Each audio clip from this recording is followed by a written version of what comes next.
Grand Rising. Grand Rising, Grand Rising.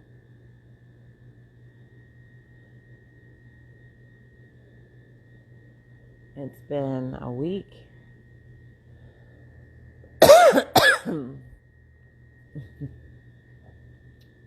Wheatgrass and chlorophyll water.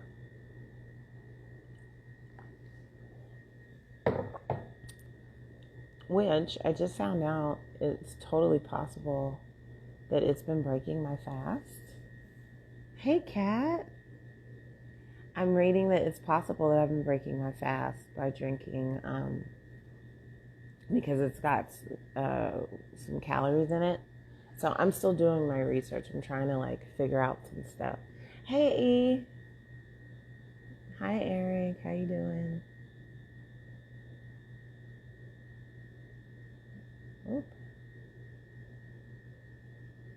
Hey, Decolonizing. Hi, Melanin Queen. Hey, Riri.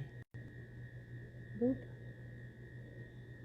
I got a proper phone holder, so I'm testing it out. Hopefully it doesn't fall. Hey, Carly. Hey, Rustin. Oh, I use I just drew a blank. It's a masticating juicer by Omega. It's Omega. And they last forever. Like the engines in them last forever. I've had it for 1,000,000 years. So, hi, Ugly Duckling. Hi, Nothing Sweet.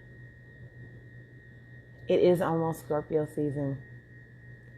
I hope y'all are ready. I take my birthday very seriously. Listen, if I'm ignored or not showing love on my birthday, as far as I'm concerned, you don't love me, and I don't do I'm one of those people. I'm gonna be really honest with you.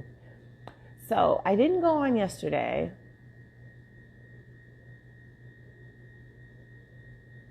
Yeah, that makes sense, Eric. I don't want to do a form. I need to do complete. This has been a process of me really getting to know my body. I know there are people who can drink coffee with creamer and fake sugars, and they'll still lose, and their body is fine. I'm not one of those people. I'm super sensitive to everything, and so I was thinking about it, hey, I drink this, pretty regularly. I wonder if it's breaking my fast. It probably is. And also CMOS. I've been taking that a lot more regularly, and I've been wondering if that's breaking my fast. So, everybody's body is so different. So I was like, let me come on, because I didn't come on yesterday, and please excuse me if I look tired. It's pretty early here, and I am kind of tired. I was very tired yesterday. I did my sessions and stuff, and I was just processing things. But I wrote a whole bunch of posts, because this was my stream of consciousness. I was thinking about how those of us that are givers, those of us that are empaths, those of us that have that kind of relationship with people, how people will make poor decisions with their lives, with their freedom to create, their freedom to make decisions about themselves, and how when you are an empath or a giver or an emotionally available person, a lot of times people will literally use part of your life force to supplement them. And when I made the post, thank you, Carly. But that's a really good example of something you just brought up, Carly. What I've had to learn is it takes energy away from me to try to get other people to do stuff. I was, kind of joking and sharing with you guys how I've been fasting and doing intermittent fasting, and have been on a weight loss journey for a little while, and I spend money on supplements, and I meditate, and I walk every day, and all of that stuff. And I was joking with you guys about when we were doing the group fast, which you guys let me know if you want to do another one where we fast together, because I think it was really helpful. But I digress. I don't want to get too far off of the subject. I was talking about how, we've known each other for 10 years, and I've asked him to join me for all these 10 years. And he never did, and would actually, try to feed me chocolate and things when I was doing my fast. And it occurred to me after he finally did it and was talking about, the benefits of it and how good he felt and da-da-da. And then immediately went back to old ways of doing things, that I realized how much of my own energy I was expending trying to get him to do what I was doing because I knew it was good for him. Oftentimes we do these things from a place of love, but we don't realize how much it drains of our own focus on ourselves. Having the conversation, arguing, the fear, right? Because you admonish those that you love because you want to see them do well. Same thing with my children to a certain extent. When they're little, they have to do what you say, period. You're 100% responsible for them and their outcomes. So if we're eating, green juice every morning and you hate it, then you'll just have to deal, until you don't have to. But as your kids get older, the process of allowing them to be on their path means that you actually have to allow them decision-making capabilities that you respect and that you uphold, and that you allow them to experience being upheld, even if it's not a good decision. Which for a lot of us parents is like, what? If it's not going to kill them, if they're making a decision that's not going to endanger their lives, you and them, for their benefit and for yours, should take these as opportunities to reinforce their independence. Because you got to get into the practice of that. But this thing that we tend to do when it's a loved one, you have a parent or a friend who has diabetes or has another disease or is suffering with whatever ailment, and you share with them the information. Hi, Bojack. Hey, She-Robo. You share with them the information that you have. You're really, out of respect for them, supposed to leave it there. But we find ourselves nagging those that we love because we want them to do better, because we're concerned about their health, because we're concerned about whatever their outcome is. But really, your path needs all of your attention. I'm not saying don't share with friends, hey, this is part of our history, this is what's happened. Hey, family member, I noticed that you said that you were complaining about having inflammation or whatever thing. You're a Capricorn woman and with a Scorpio man. Yeah, it's true. It's true. You guys do need, discipline. It's weird because this idea that just because you're consistent, like most earth signs are, that means that you're automatically disciplined. No.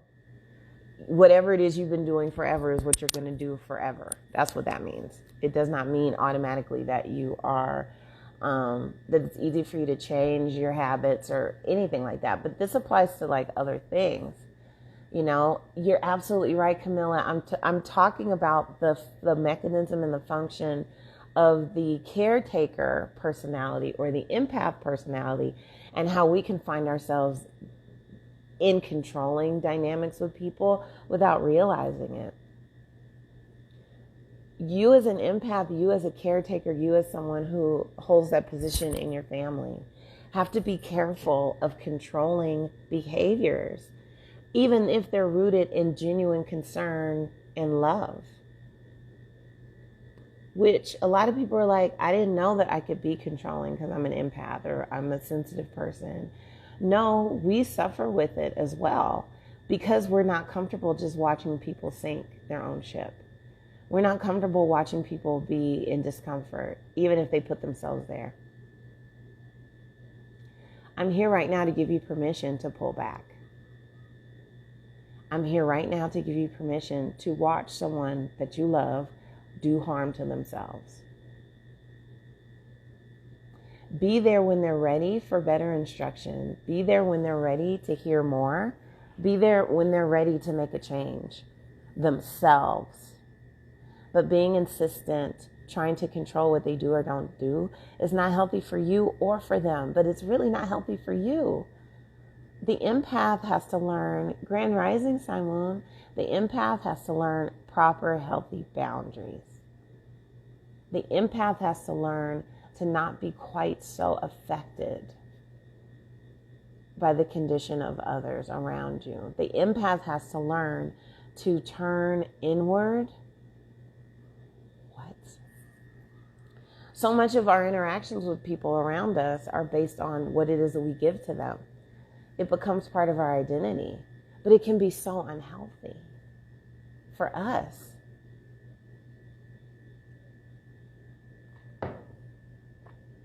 Oh no, E, you're with a Capricorn?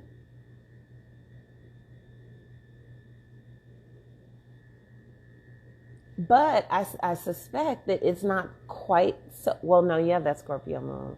So it does really bother you when you're not able to help her. We have to. You thought of this all night after your post. You said parenting your partner is not sexy. It's not. As empaths, we think telling them what to do is best, but we need everyone to lead our path. It's true. It's not sexy. It's not respectful. And I know the concept, and I know a lot of people, and this is why I get unfollowed so much, but hey, we got to get to the underpinnings of things. I know just the idea of someone saying to you, that you need to get to yourself into a mental and emotional space where you are able to interact with the person without anger, resentment, frustration, even though they're doing things that harm themselves. Because part of what it is we've been taught, especially those of us that are empathic, those of us that are givers, is that love is jumping in front of the bus. Love is pushing the person out of the way of their own karma, of what they've created for themselves. We've been taught that if you love someone, yeah, exactly, in this idea that you have to convert people and that you have to preach from the hilltops and stuff like that. I don't know if you guys have noticed, but overall, I'm like, I know that I'm not for everyone. I know that what I have to say isn't for everyone. I know that what I have to say for a lot of people, they're not ready for or they're not interested in, and that's fine.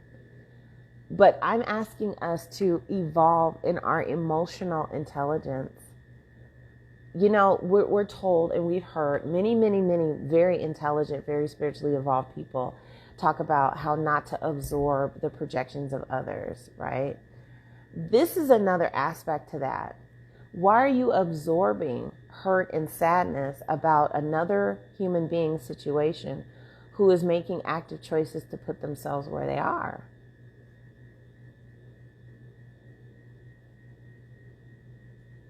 Why are we absorbing the emotional sadness of observing someone else acting out and participating in their path? I like to give this example. Instead of, you are the lifeboat. You are the buoy in the middle of the ocean. If someone jumps off of a boat in the middle of the ocean and they can't really swim, does the buoy come to them, or do they have to swim to get to it? The buoy is stationary. If you can make it to it, you have something to hold on to. But if you don't, you drown. Thank you, Ugly Duckly. Listen, you guys. I mean this from the bottom of my heart, and it's something that I work on constantly. As my children get older, it goes from, this is what you have to do, to these are my suggestions for you. So I'm just giving you guys examples because I don't sit up here and talk about shit that I'm not, currently in or working on or have struggled with. and, got to the other side of it. Every day I'm pulling back. As my children get older, as my relationship with my husband evolves, I am pulling back. I am holding more space for me. I am utilizing my energy in other ways. I'm connecting with people. I realize that this has always been my calling, but because I was allowing my life force to be drained so much by people who also never listened to me. I mean, like literally never. Never. And what you find is that if they were listening to you, when they're ready to receive it, they'll parrot it back to you or other people as their idea. That's what'll happen. Is it maddening? Of course. Does that mean that the seed was planted? Yes. And when you give knowledge and information, it should come from a place of planting the seed and leaving it there. We have to stop jumping in front of the bus. We have to stop. I mean, for you, out of your love for yourself. Now, yeah, you may be at a different level or a higher level of evolution, of health, of wellness, of understanding of things, but you still need work.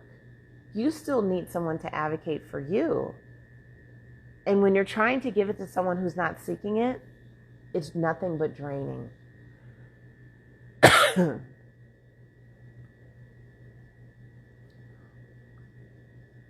Oh, ugly duckling, that's a dream of triumph. That's a dream of triumph. I know, Mia, but that's why we're having this conversation on this beautiful gleaming Saturday, right? Because I realized I hit you guys in the head with a whole lot last night, but that's what I was thinking about. That's what was on my mind. We have to stop parenting people who we're not responsible for. We really have to.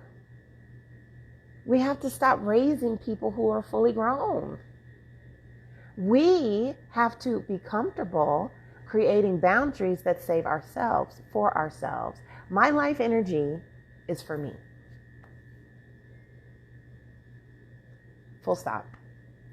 My life force is for me. My path is my own. This, what you guys are getting, just like a quick side note, but still very related. I don't know how many of you have done the Myers-Briggs test. There's like ENFJs and ENFPs and INFJs and INFPs and all of these different things. I'm an INFJ, right? We're supposed to be like the most rare personality type in the world. I'm giving you guys some insider scoop on that, right? Because this is really interesting to me, because I am this and I embody it and I see it, like how it's working. The INFJ is the diplomat. Technically, that's literally what the term is, the diplomat. The diplomat loves to help you get to where you're going. But if you're not doing the work, we'll drop you. Like, a lot of people don't realize that. They call it the door slam of the INFJ. When we've talked and we've talked and we've talked and we've talked and we've talked and we told you and we've expended all kind of energy trying to help and support and show up and give influence and guidance and stay up late and, right? We'll do all of that. And then once there's like this mechanism that goes click, oh, they're not actually trying. And I'm done.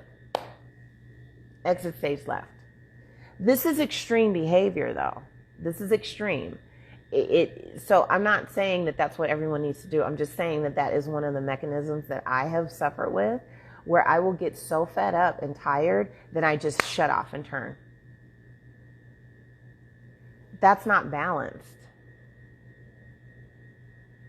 Right?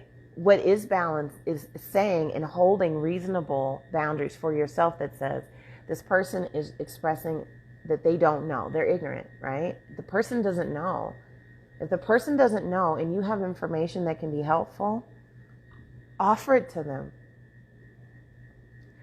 Until you get to a place where you are fully satisfied that they have been aware, that they are fully aware, that they know what they're doing. And then respect them enough to not nag them.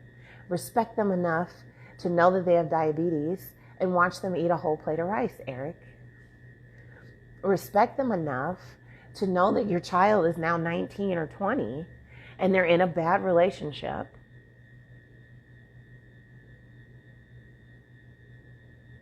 And when you talk to them about other things. How to show love, how to show kindness, how to continue to engage in a relationship with people who are making horrible choices for their lives that you're currently obsessing with more than they are. I'm going to say that again. You are more obsessed with them and their issues than they are. I promise you they're not as pressed as you are about their shit.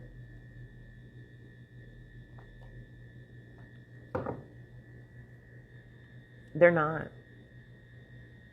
Your best friend that's a lush and drinks every day after work, and you know it, and they're driving, or they've got small children in the house or whatever, they're not nearly as pressed about that as you are. You're pressed. You're pressed. Not them. They're on their path. They're living their lives. They're going to crash and burn. Or maybe they'll wake up one day and go, hey, I remember you told me about this and so thing. Be available to assist. Be available for that. But don't nag them. And it does seem harsh. And some of you guys are new to me. I get new followers. I don't know, some of the names I don't recognize. I come from a long line. I'm a preacher's kid, right? So, hi, Black Indian. I come from this background where I was not allowed to curse. I wasn't allowed to be openly critical. And so it created in me a desire to evolve my language and my ability to communicate myself in ways that got the point across without being, harsh, right? Harsh. But the truth is the truth, and the truth can be hard. Sometimes you got to watch your kids do dumb shit. Sometimes you have to watch your loved ones hurt themselves. Now, this is where it gets testy and hard on us. If you have a parent or a loved one who you would ultimately be responsible to take care of and they're damaging your health, what I'm talking about is even more challenging, because you're making decisions that are going to ultimately make it harder for me to care for you.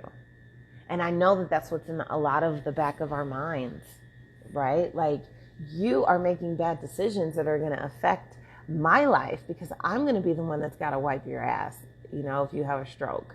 I'm going to be the one that's going to have to find money for care for you. I'm going to be the one that's going to have to push you around, in a wheelchair because you lost your leg to amputation. Your kids, it's like, oh, well, I don't want you hanging out with this crowd because you're going to call me from jail asking for bail. It's going to affect my money. It's going to affect my life. And so we feel super enmeshed in the paths of others.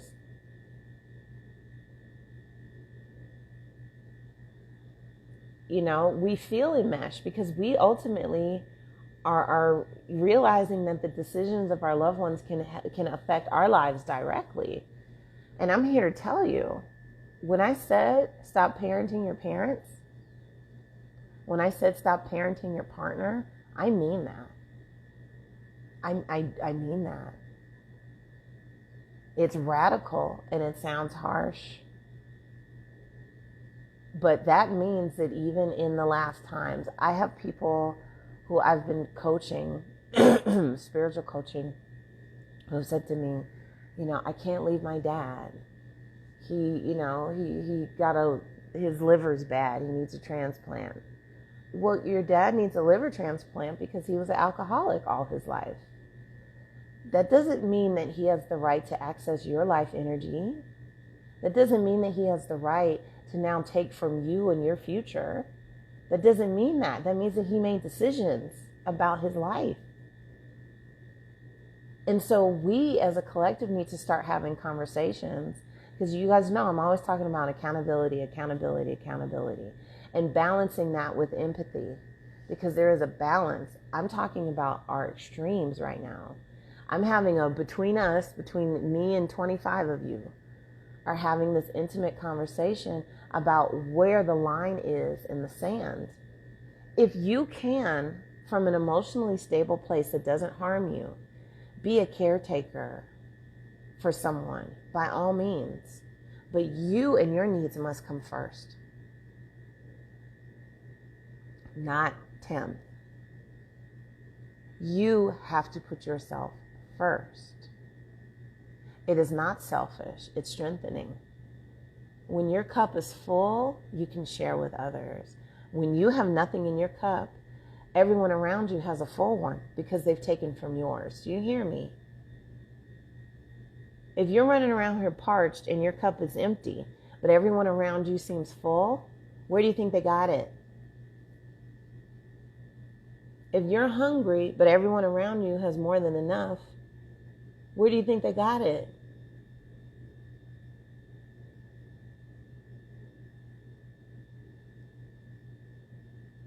Flailing, you have the right to not care for them.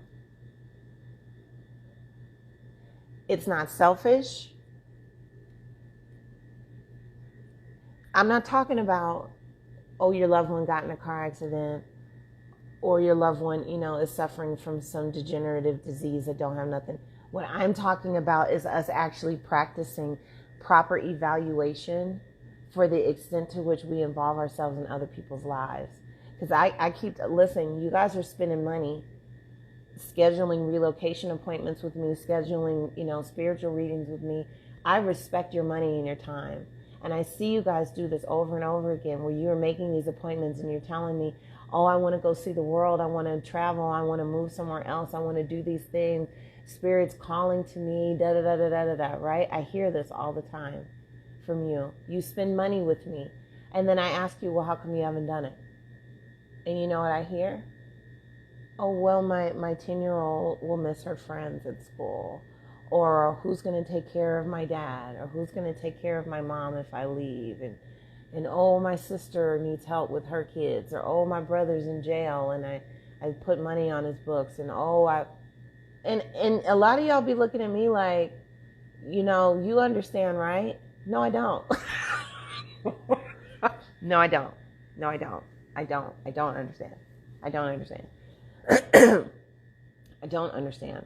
What I understand is that you are really reaching out to me to give you permission, to give you verbal affirmation that you actually have the right to utilize your life force to make sure that your cup is full and that you have a plate at your own table. Is everyone else sitting at your table eating while you're standing serving, hungry and thirsty? Is that what's going on in your life?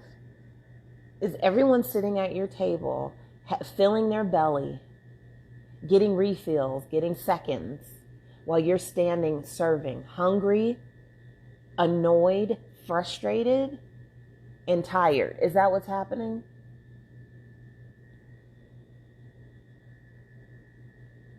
Is that what's going on right now with you? I suspect probably so. I suspect probably so. And I don't want you to feel shame about it. I want you to tell the truth. I want you to tell the truth. Is everyone sitting at your table filling their cup from yours, eating from yours, and your plate's empty? And now you're resentful. And now you're sneaking to get a little bit for yourself. And now you're aggressive and angry because you haven't had enough. And you're mad at them for not telling you to come sit down next to them. Guess what? They're not going to do that. They're never going to do that. The people that you're serving, the people who you're putting first, The people who are benefiting from your loss are never going to tell you, you should sit down. I'll take a little less of my portion to make sure you have. That's not what they're going to do. And when you decide to sit down and stop serving them, they're going to be asking you for seconds when you haven't had your first. The people who you are serving first, when you sit down to eat your first meal, they're going to be upset that you're not serving them seconds. And you got to be ready for that. You've been taught your whole life that there's consequences to you nourishing yourself, to you taking time for yourself, for you filling your own cup.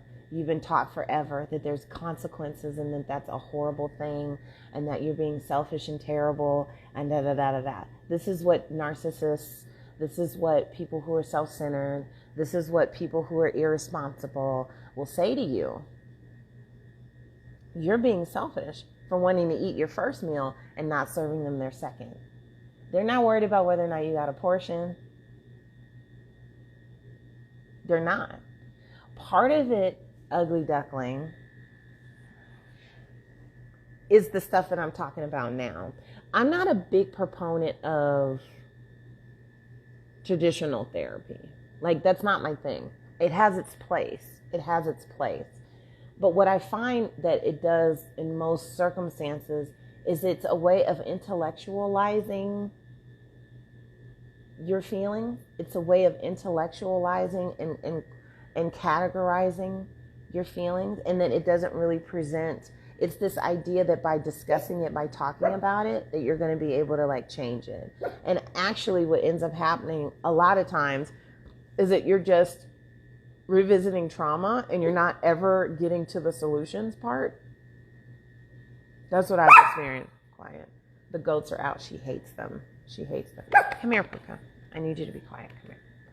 And so part of what we're doing when we're having these conversations and when I do spiritual life coaching or whatever else it is that we're doing, when we're asking spirit, it's part of what you can do is to view it as with some urgency. There's an urgency. Here, go sit with, call her. Okay. Go sit with Josie. My dog is just, she hates the goats so much. She doesn't understand why we have them. And they make so much noise. And it just annoys her. Anyway, we need to have more urgency about pushing through our limitations. You know what I mean? Like, we really need to start looking at pushing through our limiting beliefs. I got read last night. And it was beautiful. Because it was like, you have a whole ass kingdom that you're supposed to be building. You have a whole community you're supposed to be building. You have a whole life of abundance that you're supposed to be enjoying. And you're still running around here with limiting beliefs. You're still running around here serving everybody else in your castle at your table that you haven't eaten at first. This is a work in progress. You know, I'm talking to y'all about what I know. This is still something that I'm working on even now. Even now. We got to move with more urgency, right? Like, you're not responsible for your childhood traumas. You didn't do that to yourself. But you're now a grown adult. And you are responsible for how you allow it to affect you. 1,000%. You are 100% responsible for that. And like, I really need us to move with more urgency about these things. Because when I made the post about parenting your partners, parenting your parents, and I also made the post about your lack of discipline being infectious, it is. When you grow up in an environment full of people who don't have discipline, you start to think that it's okay, right?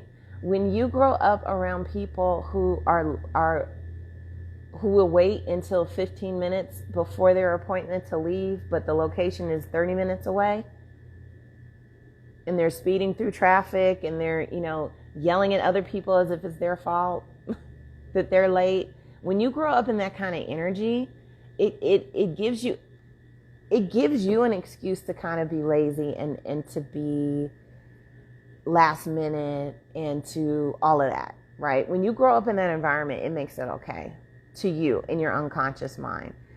When you are around people who don't act until things are dire, that's also really damaging.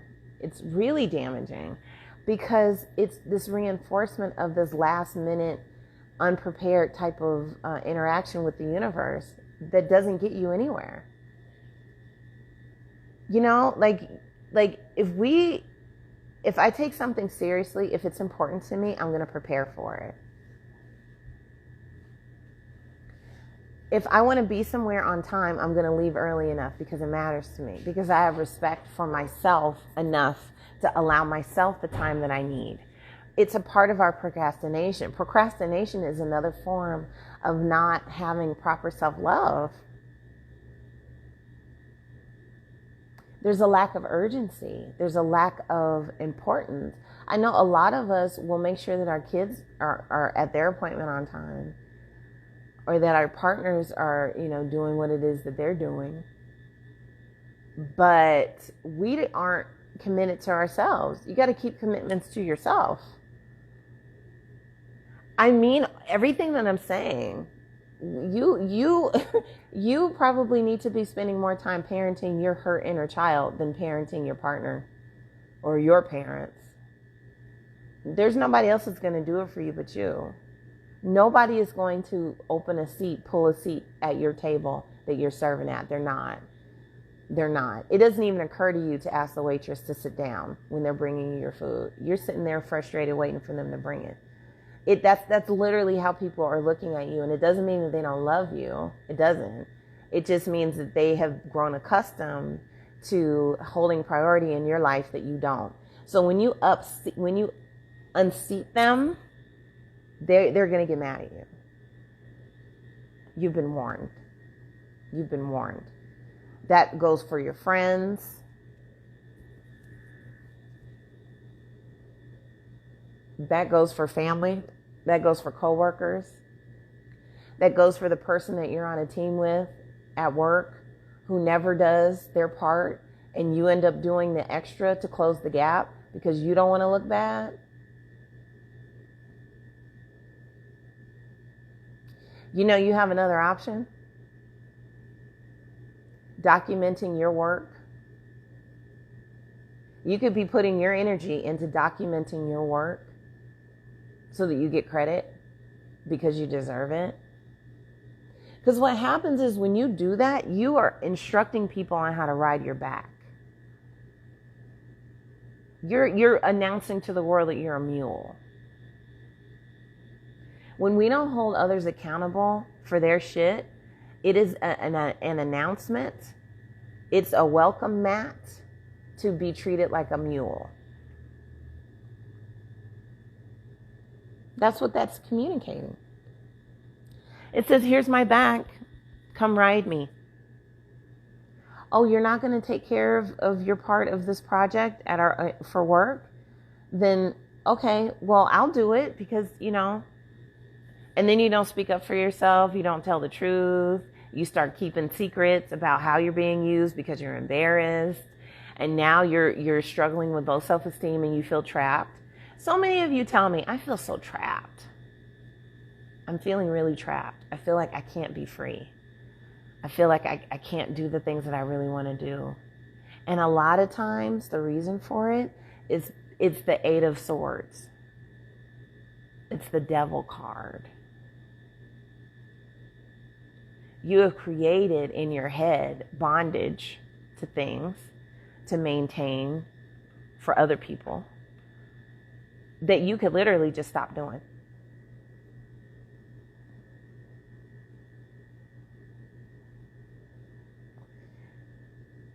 Sometimes things need to fall apart.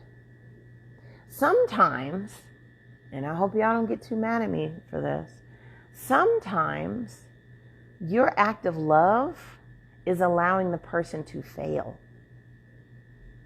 Sometimes your act of love is watching the person hurt themselves so they can see their house of cards fall. Sometimes you holding it up is protecting them from a reality that they need to know. I'll give you guys an example because I'm up here talking, so I might as well be really, really, really transparent, right?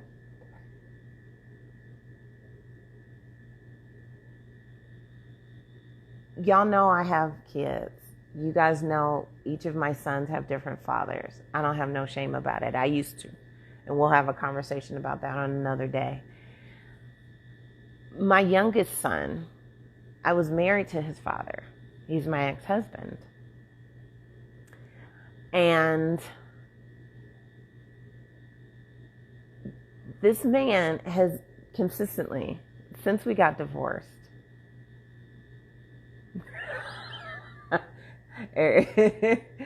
Life with Eric Summers, it's tough. I've been fasting. Hey.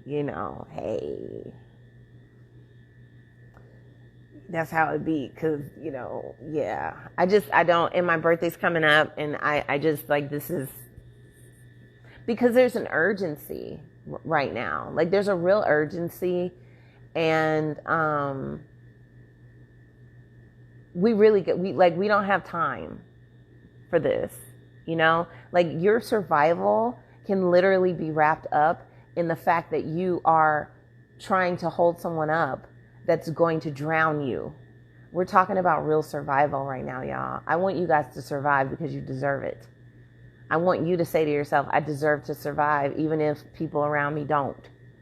You only want to live if your mama does too. You only want to live if your brother does too. You only want to live if your child does too. Like it, because really sometimes it's either me or you. So back to my son. Y'all know that my son recently got signed, right? He was discovered on Instagram. It wasn't something that we were like pursuing like that, but it happened, and we're very proud. And my son he talks to his bio every, blue moon. They're not close. He's never really shown up. He was a wonderful father while we were married, but he fell off quickly after we weren't anymore. And so he hasn't sent me a penny, not a nickel, not a centavo, not a shekel, not a gold ounce, not a nothing. Since my now 15-year-old son was like 2. Like since he and I haven't been together, he's never given me a penny. And so I was extremely triggered when I found that he was posting pictures of my son. I refer to him as my son because, if I didn't put food in his mouth or clothes on his back, or he wouldn't be here. So I feel like I get to claim him. Anyway, so I found out that he was posting pictures of my son. He even posted a picture of my son on his Father's Day post to himself. And I came unglued. Why am I bringing this up?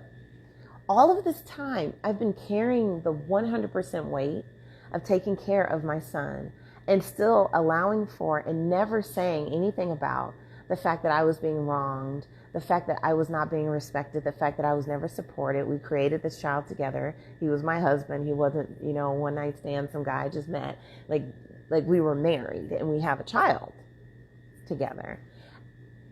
And what I realized is that part of the reason why I never pursued anything, part of the reason why I just, would allow him to have conversation as need be, and I never really shared with my son how it made me feel, and it created this weird kind of comfort with this really dysfunctional, disrespectful relationship in my son, in his relationship with his father.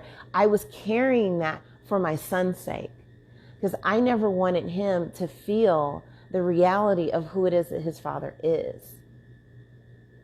I was closing the gap for him by carrying additional responsibility, emotional as well, for my son, so that he could carry on this, my dad's just he's just a vagabond, he's just a worldly character, and it's fine, because I never allowed my son to feel the heat from not fully having support from both of his parents. But he's 15 now. He's 15 now. And I realized that I was going to harm him by not actually allowing him the room to really look at this person for who he is. Because in a lot of ways, I was covering for him. I didn't realize that that's what I was doing, but I was. By holding in that pain and holding in that anger and holding in all of the things that I have sacrificed and all the pain that I've gone through. Not sharing that fully with my son was allowing him to have a distorted view of what was acceptable for him. I hope that doesn't come across as gobbledygook. I hope that what I just said made sense to you. I needed to allow for my son to experience some of the hurt of his father not being present so that he could have an experiential understanding of what that is. So I had a conversation with my son after the announcement and everything, and I told him, I said, listen, this is not I've never really discussed this with you, but he's never contributed a penny. He's never helped in any way. He's posting pictures of you on Father's Day like he's like been your dad like that. And I told him the truth. Because I had to. That's a part of his path. Is it connected to decisions I've made? Absolutely. But I made those decisions for the knowledge and the awareness that I had of my life at that point in time. Does that make sense? I made the best decision I could with the information that I had. And now we're in the reality of things. Sometimes you have to let people know all of it. Us not telling the full truth to our loved ones is also a way of us protecting them from the realities. We're standing in front of the bus. Because by me not having those discussions, I was sparing the person who was disrespecting me. I never said anything to him being my ex-husband, about how painful and disrespectful it was that all this time had gone on and that he's never contributed or did anything. I didn't say anything. For years, I didn't realize what I was really doing. I was allowing him to live in this dream world of being a fuckboy and never holding his feet to the fire in the pursuit of peace, in the pursuit of diplomacy. But what I was doing was I was eating my own pain to spare them the pain of the realities of the situation. And I realized I have to stop. Beauty noir. It's mental illness. It really is. It's this delusion. But the thing is, we participate in it and we allow it. So I was telling my son, never let anybody claim you who didn't contribute to you. Don't let anybody sidle and talk about what it is that they did that got you where they got you when they didn't at all. We have to stop allowing that. We need to hold more space for ourselves and for those that really have poured into us. When you allow people to just show up and pretend like they made you, they created you, they gave you, what? That we have to be better about showing ourselves love, showing ourselves respect for all that we've come through. We have to do better about that. We really do. We really do. It triggered me, but it was a huge lesson. So I went off on dude under his Father's Day post. I said, bro, he done shut his page down now.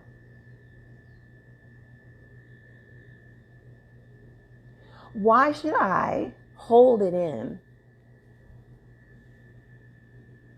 Is that good for me? Calling out, everybody says, oh, you got to be honest, you got to be honest. You have to be emotionally honest as well. This whole, and I want to say this especially to the Black people in the room. We are always trying to disprove the angry Black, you fill in the blank, angry Black woman, angry Black man, angry Black child. We're always trying to disprove this trope. And what we end up doing is that we end up robbing ourselves of our full scope of emotional expression because we're trying to disprove a trope. The fact of the matter is that I get to be happy, I get to be sad, I get to be angry, I get to be disappointed, I get to feel depression, I get to feel elated, I get to feel excited about the future, I get to feel rage, I get to feel the whole scope of human emotion. You know why? Because I'm a person. Because I'm a person. And I have the right to access all of those things and not be reduced to any trope or stereotype. I have the right to be a whole woman, to be a whole person, and not be reduced to the parts that inconvenience you.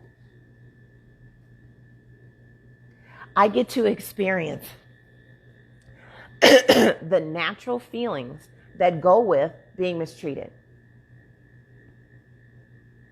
People who try to gaslight you out of your anger, out of your righteous frustrations, out of your righteous discomfort are abusing you.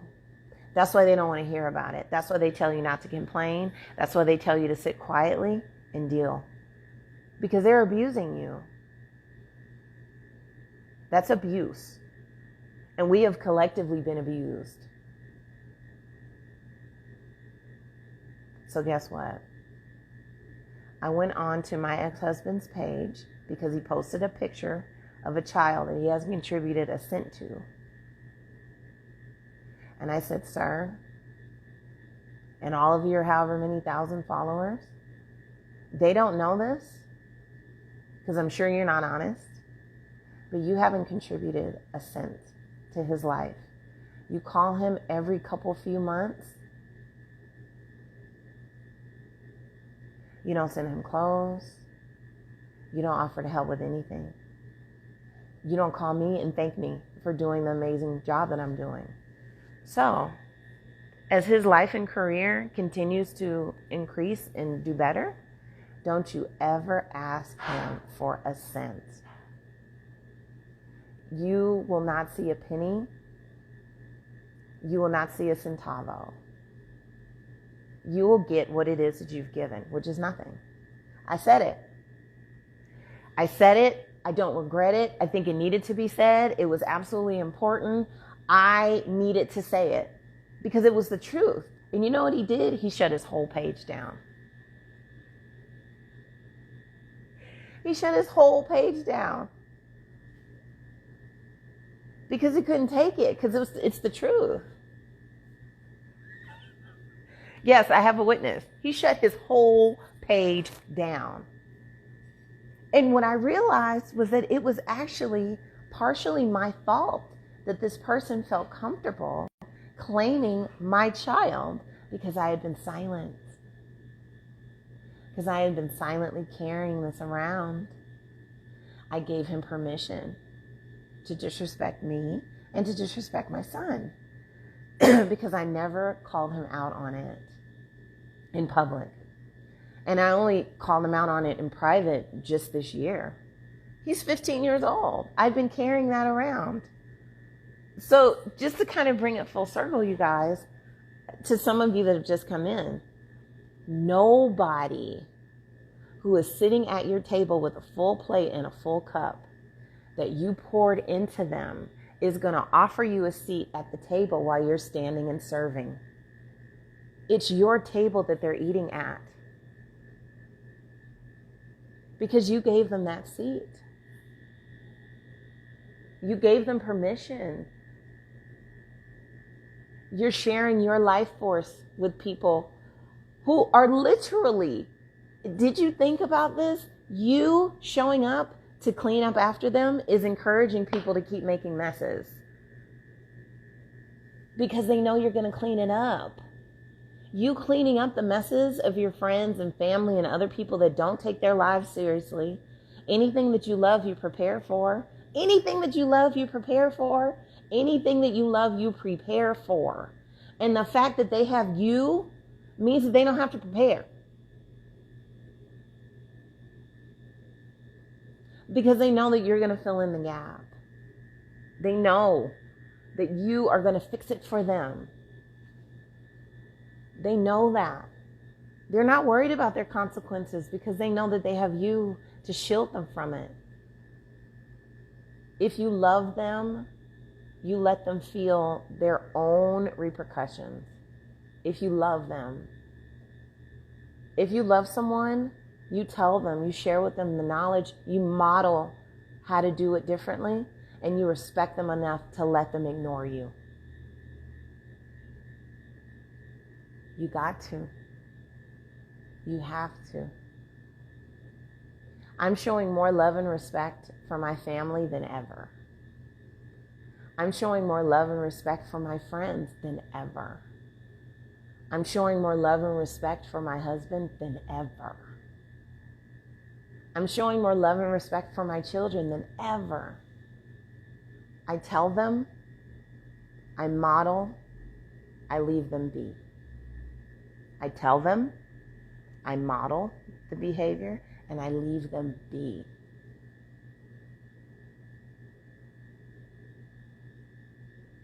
That's it.